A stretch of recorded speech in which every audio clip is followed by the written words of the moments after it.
Voy a explicar primero los criterios para determinar el acceso a los recursos genéticos y derivados de especies hidrobiológicas.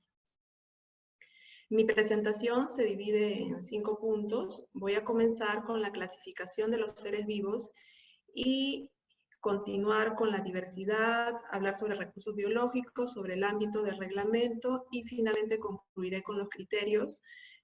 Todo ello para poder centrar y explicar de manera precisa diferentes aspectos que a lo largo de estos años de experiencia he venido notando que son de duda y de diferentes tipos de consultas. Es muy importante tener claro cómo es que se hace la clasificación de los seres vivos.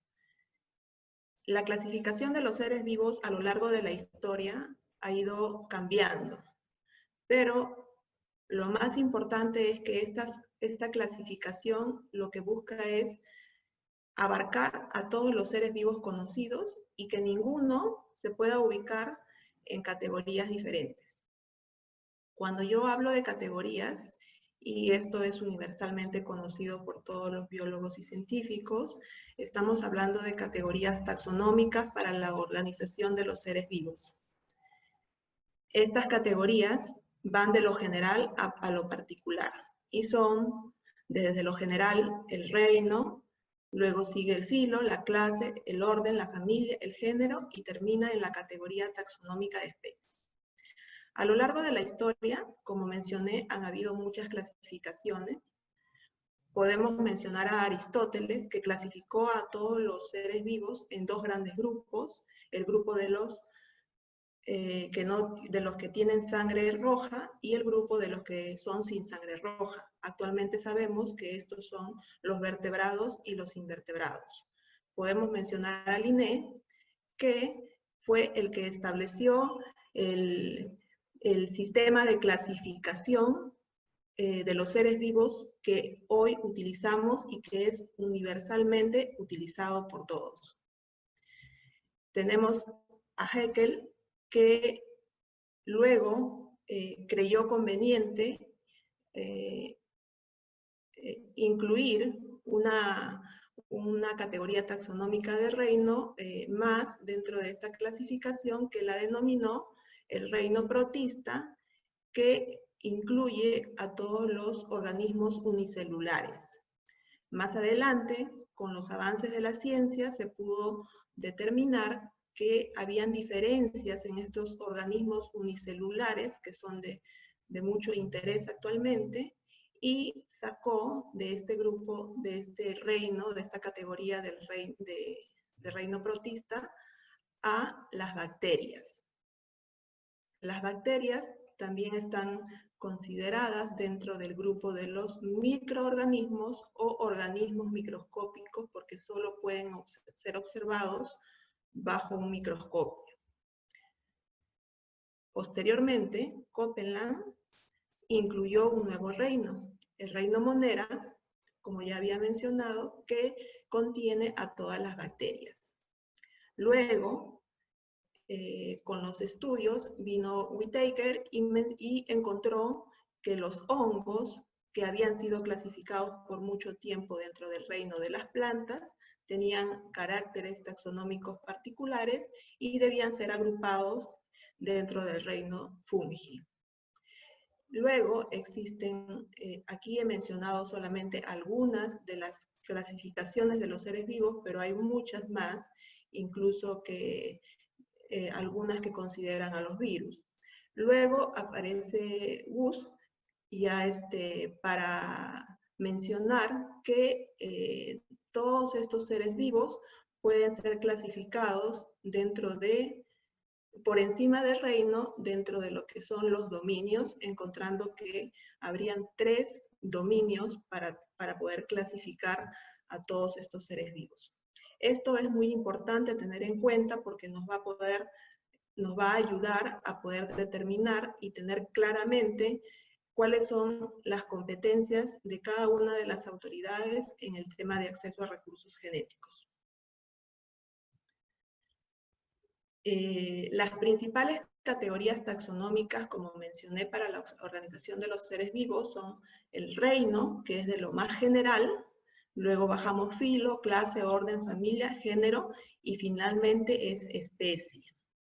Esto es muy importante porque las normas siempre nos hablan de especies, especies hidrobiológicas, especies de flora, de fauna, cultivadas, etc.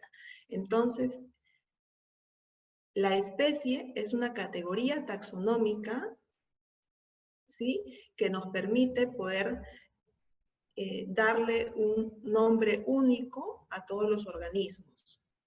Es así que universalmente se utiliza la nomenclatura binomial, la cual fue planteada por Linné, como mencioné al inicio, y asigna y establece que para un nombre científico deben haber dos componentes. El primero es el género, que es una de las categorías taxonómicas que precede a la categoría de especie, y el segundo es el epíteto específico. Dentro de esta categoría taxonómica de género, nosotros podemos encontrar más de una especie. Por ejemplo, para la anchoveta tenemos que el género es Engraulis y el epíteto específico es Ringes. Pero dentro de este género podemos encontrar a la anchoa, cuyo epíteto específico es Encrasicolus. Entonces, es así como desde lo particular a lo general se van agrupando todos los seres vivos. Ahora voy a mencionar algunos aspectos de la diversidad biológica en el mar y aguas continentales del Perú. En esta primera diapositiva lo que quiero mostrar son algunos datos generales acerca de la biodiversidad en cuestión de números.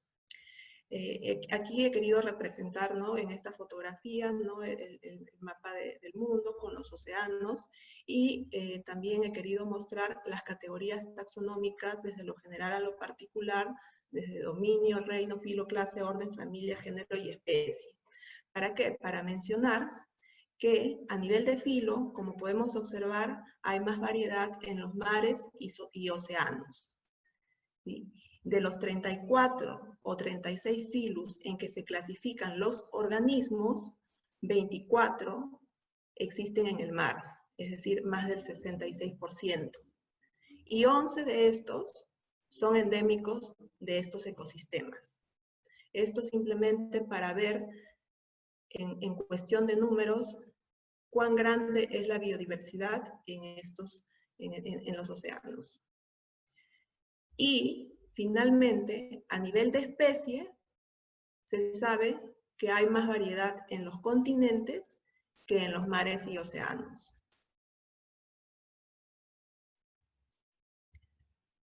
¿Qué tanto conocemos de la diversidad biológica en el mar y las aguas continentales?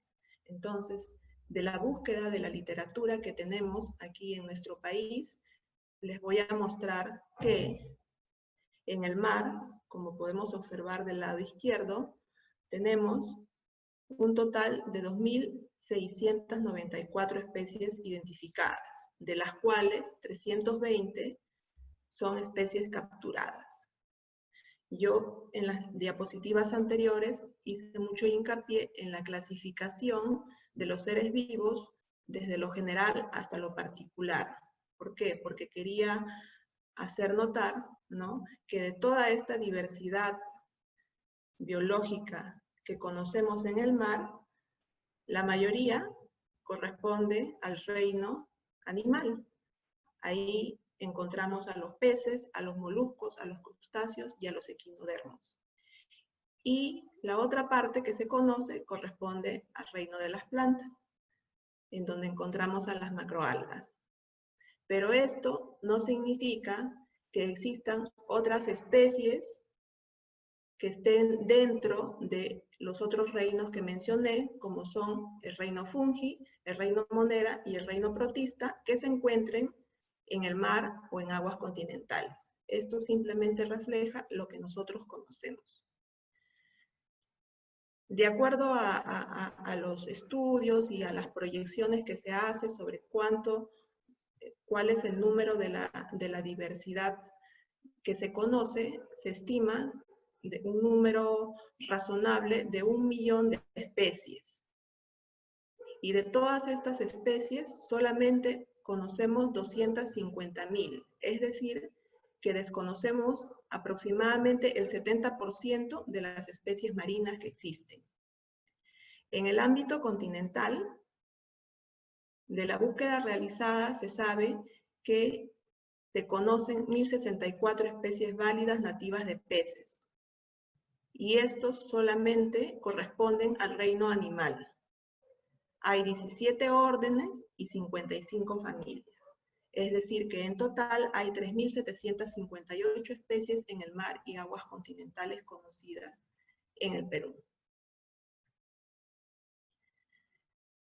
Ahora voy a abordar los aspectos de los recursos biológicos, genéticos y derivados. Existe mucha confusión respecto a cuándo estamos hablando de un recurso biológico y de un recurso genético. Nosotros, cuando realizamos una evaluación, tomamos como referencia las definiciones jurídicas que están establecidas en las normas. Aquí en la parte de abajo he citado las definiciones jurídicas que contiene la decisión 391 respecto a qué es un recurso biológico y qué es un recurso genético.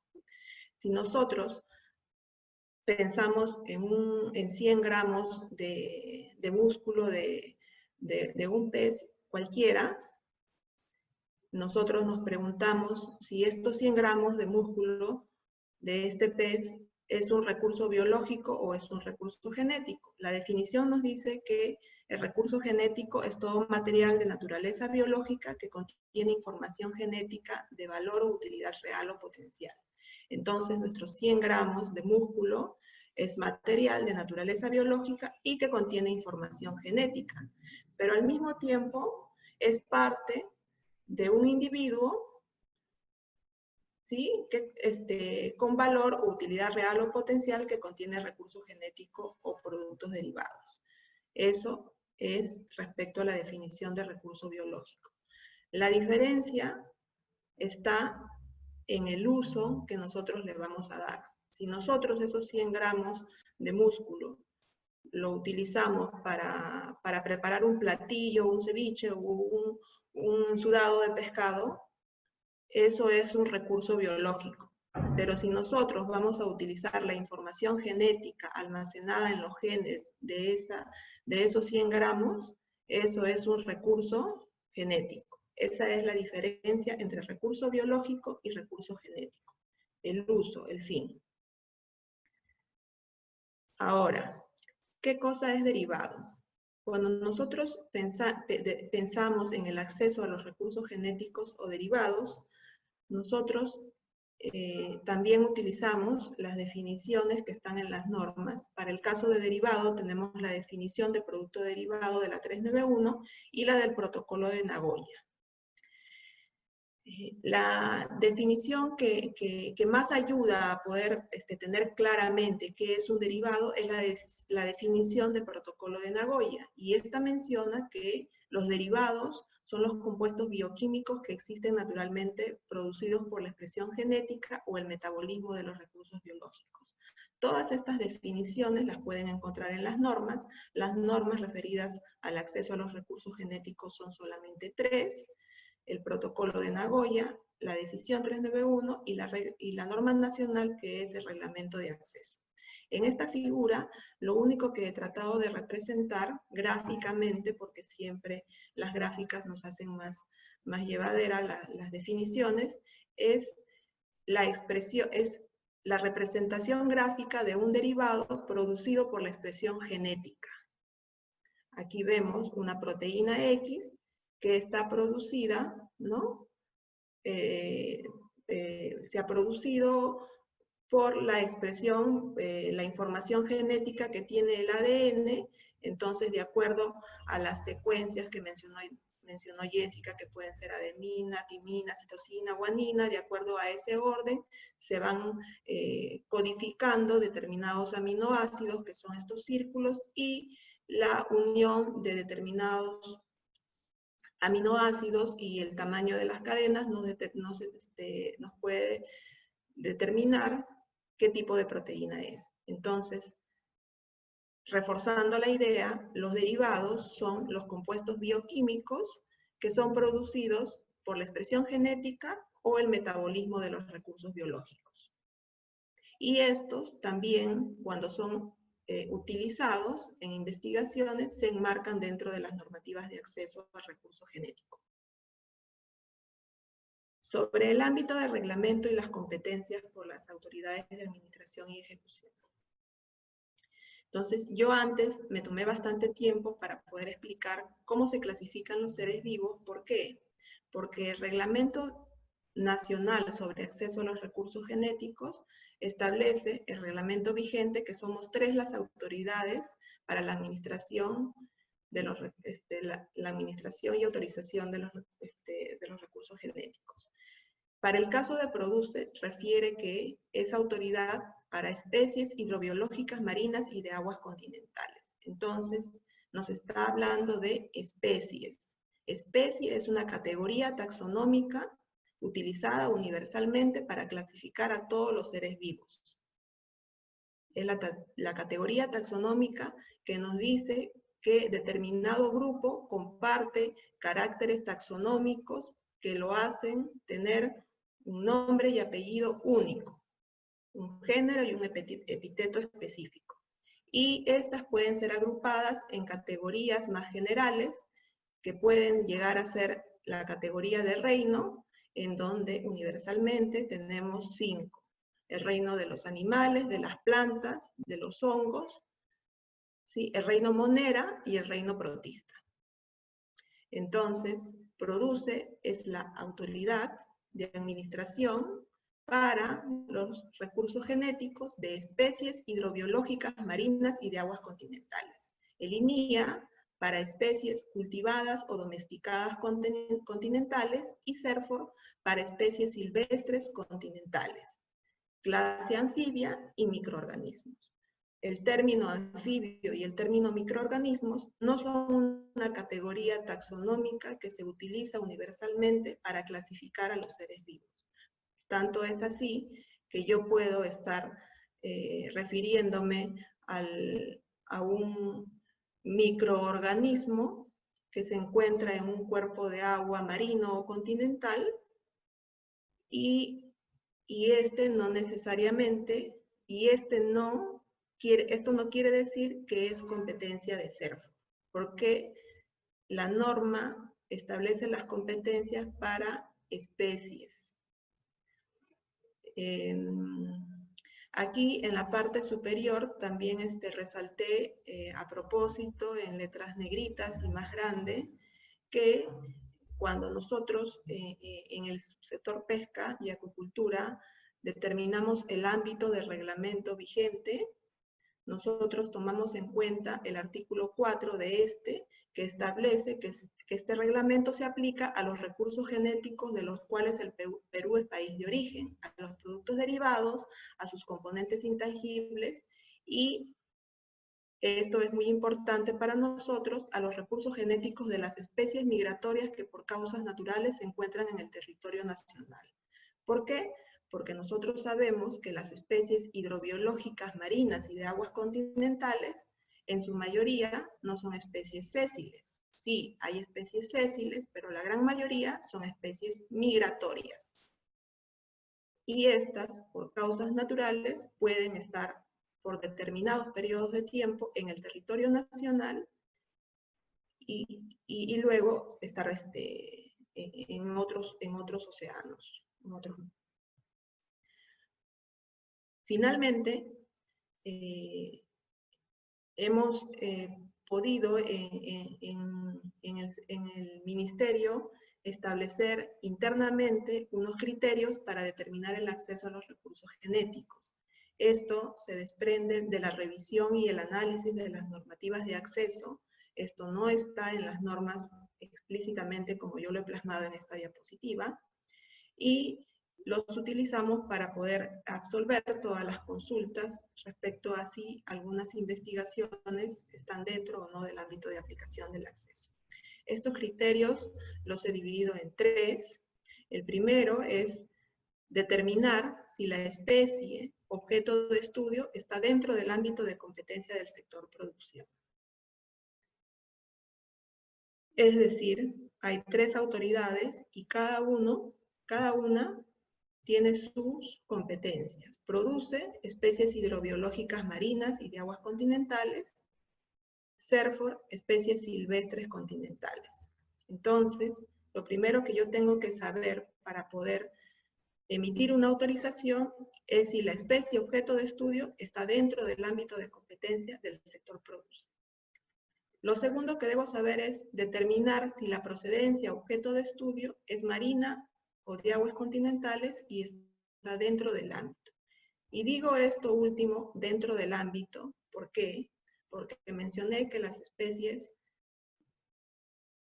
hidrobiológicas pueden ser migratorias y pueden encontrarse en el territorio nacional o en aguas dentro de la jurisdicción nacional por causas naturales como por causas diferentes a las naturales que pueden haber sido introducidas, traídas por el hombre, etc. Como es el caso de la trucha. La trucha es una especie que está dentro del ámbito de competencia del sector producción, pero no está dentro del ámbito de aplicación del sector porque para el tema de acceso a recursos genéticos, porque es una especie migratoria, porque no es una especie migratoria, perdón, que por causa natural se encuentra en el territorio nacional. Y el tercer punto es determinar si hay acceso al recurso genético o derivado. Como ya mencioné en las diapositivas anteriores, esto se determina conociendo el objeto y los objetivos de las investigaciones. Este ejemplo que voy a mostrar y los que van a venir más adelante se han tomado sobre la base de diferentes consultas que realizan los administrados vía el buzón de consultas de Produce, de OGASI, o directamente a los correos de los directores. En este caso, es un estudio sobre bioprospección de esponjas marinas de la costa central y sur del Perú para obtención de principios activos. Entonces, para yo determinar si este proyecto requiere una autorización, lo primero que me pregunto es si la especie objeto de estudio está dentro del ámbito de competencia. La especie objeto de estudio son esponjas marinas. Entonces, sí, las esponjas marinas, como mencioné, están dentro de la competencia del sector. Voy a determinar la procedencia y si está dentro del ámbito. Las esponjas marinas son especies sésiles, ¿sí? Están dentro del ámbito y la procedencia son las costas central y sur del Perú. Es decir, también se enmarca dentro del ámbito. Y el tercer criterio es determinar si hay acceso al recurso genético derivado. Me está mencionando que se va a realizar una bioprospección para obtención de principios activos. Es decir, que a través de esta bioprospección se va a realizar algún hallazgo de alguna sustancia de interés con posibles usos. Es decir, que este proyecto de investigación sí requiere una autorización de acceso al recurso genético. Entonces, en ese caso, de sí requerir una autorización, tendría que presentar su solicitud. Ya la siguiente presentación va a dar mayores alcances sobre cómo presentar la solicitud. Es todo. Muchas gracias.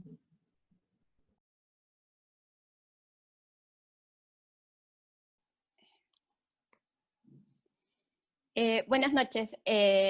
A mí me corresponde la última presentación, que tiene como finalidad explicar el procedimiento y los pasos a realizar para obtener un contrato de acceso a recursos genéticos. La estructura de la presentación consiste en explicarles cuál es la autoridad competente, a quién va dirigida la solicitud, cuál es el momento oportuno de la presentación, una definición de contrato de acceso, los requisitos que se acompañan a la solicitud, así como un flujograma del procedimiento. En ese sentido, de acuerdo a la estructura orgánica del Ministerio de la Producción, esta está compuesta por el Despacho Viceministerial de MIPE e Industria, así como el Despacho Viceministerial de Pesca y Acuicultura, que tiene dentro de su estructura orgánica 6 direcciones generales, siendo la Dirección General de Asuntos Ambientales, Pesqueros y Acuícolas la responsable de emitir los contratos de acceso. Dentro de la misma se encuentra la Dirección de Cambio Climático, que tiene como función evaluar las solicitudes de autorización de acceso a recursos genéticos. Las competencias están establecidas en el ROF y para no detenerme mucho en ello, al final de la diapositiva están los enlaces de las normas para que puedan hacer la revisión de las mismas. Respecto al ámbito de aplicación, como ya lo ha explicado la bióloga Elba Prieto, siempre que toda persona pretenda acceder a recursos genéticos o especies hidrobiológicas que provengan de zonas que se encuentran dentro de la jurisdicción del Perú, ya sea con fines de investigación, conservación, comerciales o industriales, prospección biológica u otras, deberán iniciar el trámite a acceso a recursos genéticos.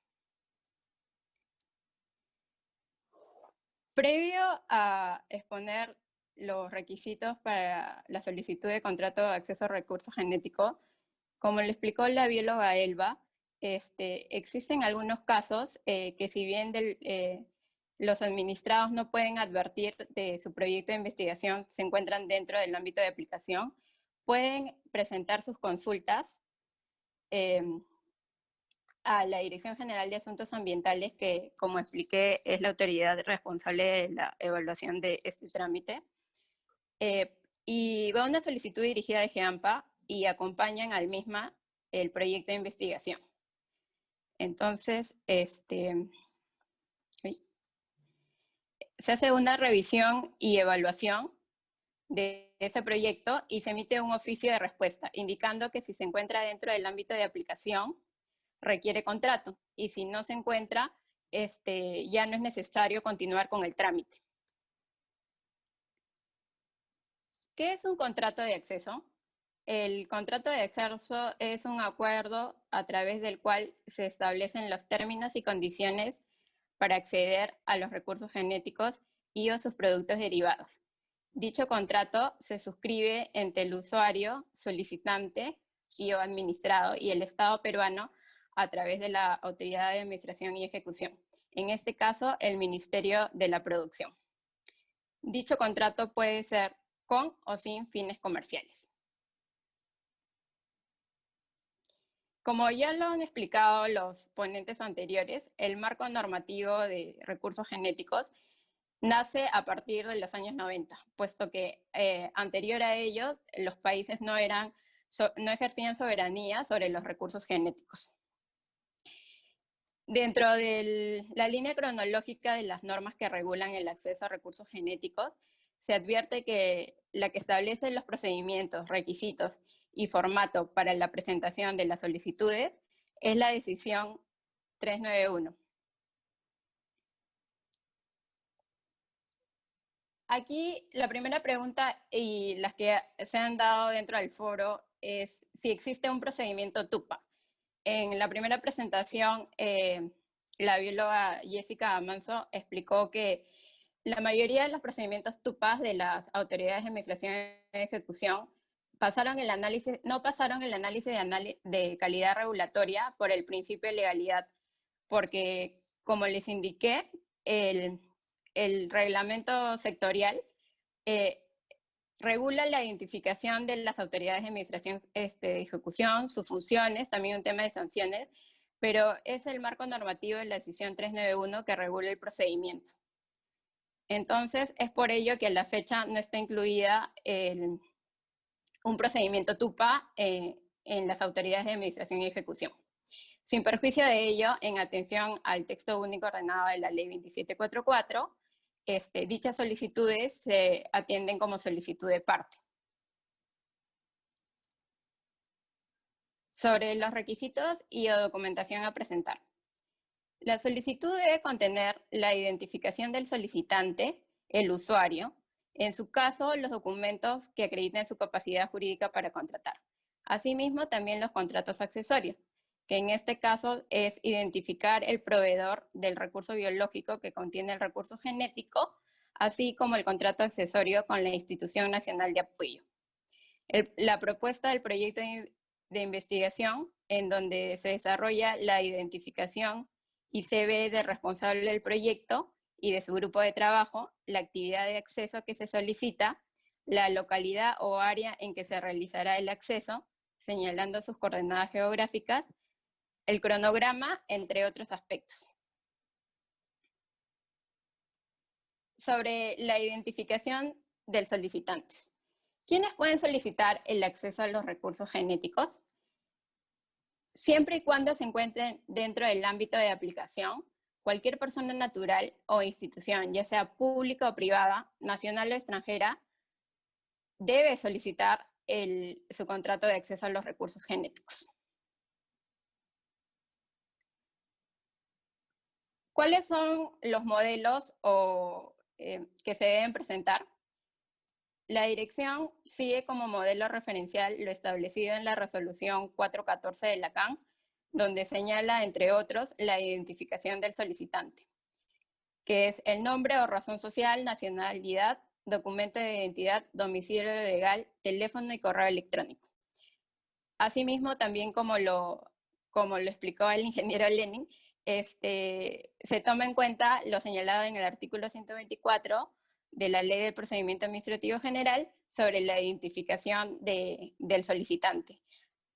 Aquí es muy importante llenar los datos de manera adecuada, porque en el plano fáctico lo que se advierte en algunos casos es que el solicitante lo presenta como persona jurídica, pero luego en el levantamiento de observaciones se hace a nombre de una persona natural.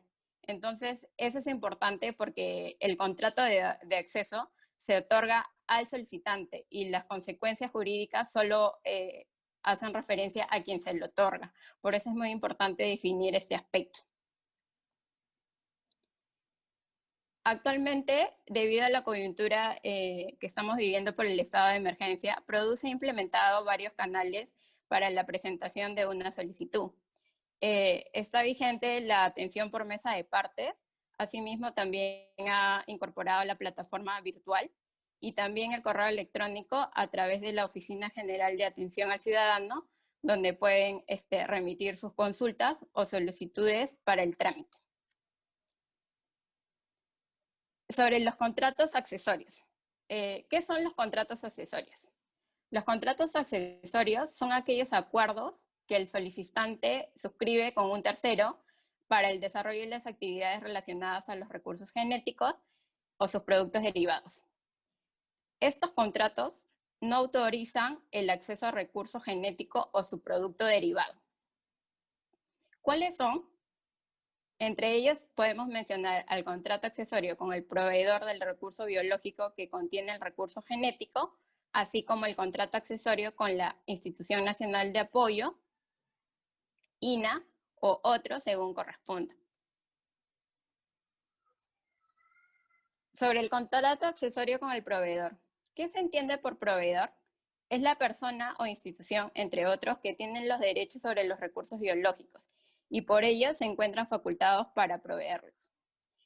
¿Por qué pedimos, somos incidentes en el tema del requerimiento de eso? Porque lo que se busca es tener una trazabilidad sobre la cadena de valor del recurso genético, ¿no? En este caso, desde la forma en cómo lo obtienen, ¿no? En el caso de si se diera por el tema de extracción, como se presentó en la presentación del ingeniero Lenin, deberán contar con una autorización de investigación pesquera.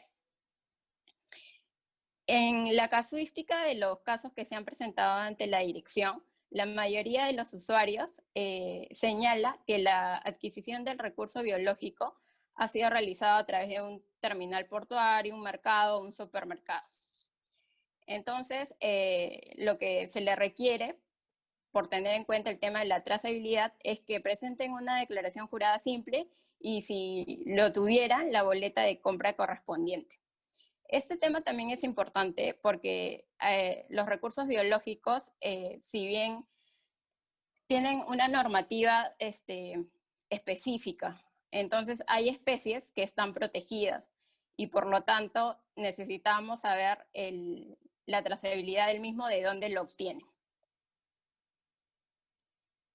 Sobre la INA.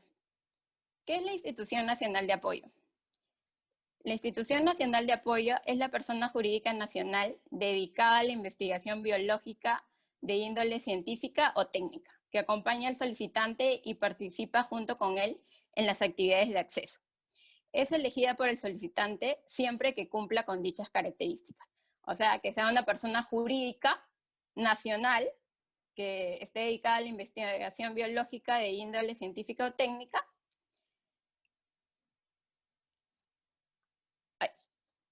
La norma establece que debiera existir un registro de Institución Nacional de Apoyo.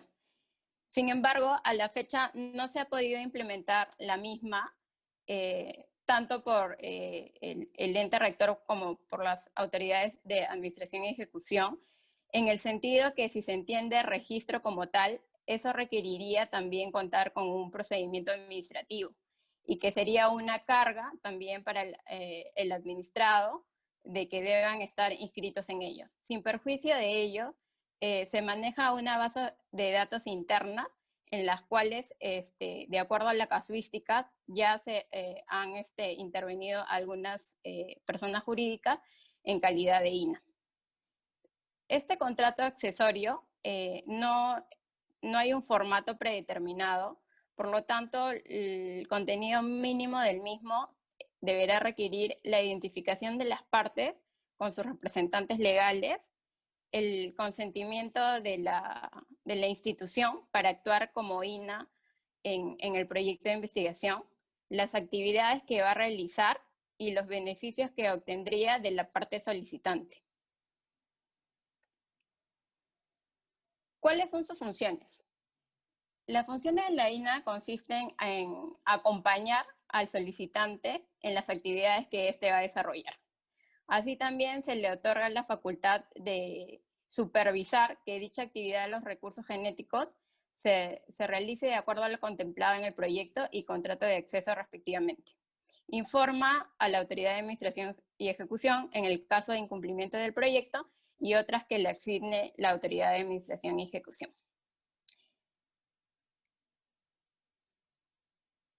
Respecto al proyecto de investigación, voy a ceder la palabra a la bióloga Elba Prieto para que desarrolle este aspecto que contiene aspectos técnicos.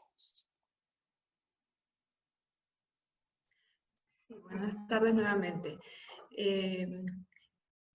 Me he permitido poder poner de manera muy llena esta diapositiva, no me gusta, tiene mucho texto, pero lo hice porque quiero de alguna manera que tengan una visión general de cuál es el contenido del proyecto de investigación que se debe adjuntar a la solicitud de acceso. El contenido del proyecto lo he sacado de la resolución 414 de la CAN, que adopta el modelo referencial de solicitud de acceso a recursos genéticos, y he hecho por ahí algunos ajustes porque hay algunos puntos que se duplican en todos los ítems que están dentro de este proyecto. Para empezar, como todos, la mayoría de acá son investigadores, como todo proyecto de investigación, debe tener un título, la justificación, los objetivos, el área de aplicación, cuáles son los materiales que se van a utilizar. Respecto a la lista de referencia de los recursos genéticos o derivados a los que se pretende acceder, está incluido el nombre científico, el nombre vulgar, el número tamaño de muestras. Muchos proyectos de investigación se basan o se van a utilizar justamente para poder determinar el nombre científico o determinar la especie. En ese caso no es necesario, pero de tenerlo podrían llegar pues a mencionar género, familia o cualquier categoría taxonómica, ¿no? Que conozcan, o en todo caso no mencionarlo, ¿no? Si es el objeto de estudio de la investigación. Igual para los derivados, si ya tienen identificados los derivados, los pueden mencionar, si no, simplemente pueden mencionar bioprospección de principios activos y bueno, ya cuando se muestren los resultados, ahí ya nos proporcionarán esa información. Respecto a la localización de las áreas de acceso y de realización de las actividades, en el cuadrito siguiente yo he marcado con X en la parte del lugar lo que corresponde a recolección, extracción, manejo. ¿Por qué? Porque en esta parte van a desarrollar de manera más precisa esos puntos. La localización de las áreas de acceso, por ejemplo, hemos tenido como experiencia que en un proyecto que esto es importante porque, por ejemplo, algunos proyectos implican la recolección de muestras de tiburón y adicionalmente a los requisitos que establecen las normas de acceso, existen otras normas que establecen otros aspectos que se tienen que cumplir, ¿no? Como por ejemplo, puntos de desembarque autorizados para este recurso. Entonces es muy importante que nos puedan indicar la localización de las áreas de acceso para nosotros poder ver de dónde, si es que este material ha sido obtenido de lugares autorizados, la ubicación, si es in situ, ex situ, las coordenadas, respecto al uso que se le dará al recurso genético o derivado, también esa es información con la que cuentan, con la que los investigadores que plantean el proyecto cuentan, el cronograma que indique la duración aproximada, 1 año, 2 años, 5 años, no lo sé. Dentro de este cronograma se establecen una lista de actividades, que son las que generalmente se consideran dentro de los proyectos de investigación. No todas hacen exploración, no todas hacen recolección, no es obligatorio llenar todos los campos, solo en caso del proyecto si lo requiera. El tiempo, en qué etapa del proyecto lo van a realizar, el lugar. Para el caso de recolección y extracción y manejo, como mencioné, ya está con X porque se va a desarrollar en el punto 7. La metodología para cada una de las actividades. El otro punto son los eventuales resultados esperados, el presupuesto con el que están contando, puede ser que estén siendo financiados, y la literatura técnica o bibliográfica que han utilizado. Algo que creo que estoy olvidando es sobre el número o tamaño de las muestras. Es muy importante que indiquen aproximadamente cuál es este número. Muchas veces, a diferencia de las autorizaciones para colecta, algunas veces, no siempre, pero para el caso de acceso a recursos genéticos no se necesitan grandes cantidades de muestra, pero sí es importante poder saber el tamaño, ¿no? Entonces, sí hago hincapié en eso, en que es necesario conocer este número o este tamaño, no necesariamente tiene que ser un individuo, puede ser 1 gramo, pueden ser muestras en litros o en diferentes unidades de medida. Bueno, eso es de manera general lo que debe contener un proyecto de investigación. Le cedo el espacio a mi colega Marjorie. Finalmente, la última diapositiva está referida al flujograma del procedimiento de acceso a recursos genéticos que se lleva en la dirección. Entonces, el primer aspecto es la presentación de la solicitud y la revisión de todos los requisitos, ¿no? Que ya hemos desarrollado, la identificación del solicitante, la propuesta del proyecto y los contratos accesorios según corresponda. Luego de ello, con el cumplimiento de los mismos, se procede a la admisión y la publicación de la solicitud en la página web institucional. De no cumplirse con ello, se emite un oficio de observaciones al administrado para la subsanación de las mismas, siendo que de no darse el caso, se emite la resolución denegatoria y de presentarse el levantamiento de observaciones, se prosigue con el trámite de admisión y publicación en la página web institucional. Luego de ello, corresponde la elaboración del informe técnico y legal para ser derivado al ente rector MINAN, de acuerdo al literal C del artículo 14 del Reglamento de Recursos Genéticos, que de no emitir opinión favorable, también devendría en una resolución denegatoria. Y de ser positiva, sería la comunicación correspondiente al administrado para iniciar con el trámite de la negociación y luego de ello la suscripción del contrato, la emisión y publicación de la resolución. Y ahí concluiría el trámite de procedimiento ante Produce y luego Produce es responsable de enviar dicha resolución directoral con el contrato de acceso para que haga, las tratativas correspondientes para la emisión del CRI. Bueno, aquí están los correos institucionales para cualquier consulta que puedan dirigirse, ¿no? Tanto a través de la Dirección General, la Dirección de Línea o como la Oficina de Atención al Ciudadano. Y en la última diapositiva, porque esta diapositiva se le va a alcanzar a los ponentes, están los enlaces, ¿no? De todas las normas y también de los enlaces del Ministerio de la Producción. Gracias, muchas gracias a todos. A todos. Voy a resaltar algunos aspectos vinculados a lo largo del proceso que tuvo este evento. En primer lugar, quiero mencionar que fue inusitada la acogida que tuvo el evento, ya que el día del inicio se tuvieron cerca de 1098 inscritos. Sin embargo, eso nos planteó una gran dificultad de acogida, ya que el límite máximo de la plataforma que hemos utilizado es de 500 personas.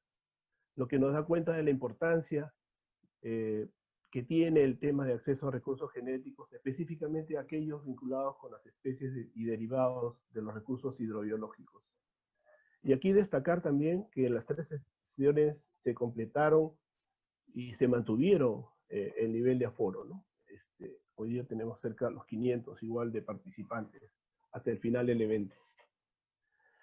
Bueno, otro aspecto a resaltar que en estas 3 sesiones se realizaron un total de 14 presentaciones y se desarrolló un taller aplicativo sobre los casos vinculados a los requisitos y procesos y procedimientos que acaba de concluir y que se aplican para el acceso a los recursos genéticos, que ha sido bastante interesante ver los resultados planteados por los participantes.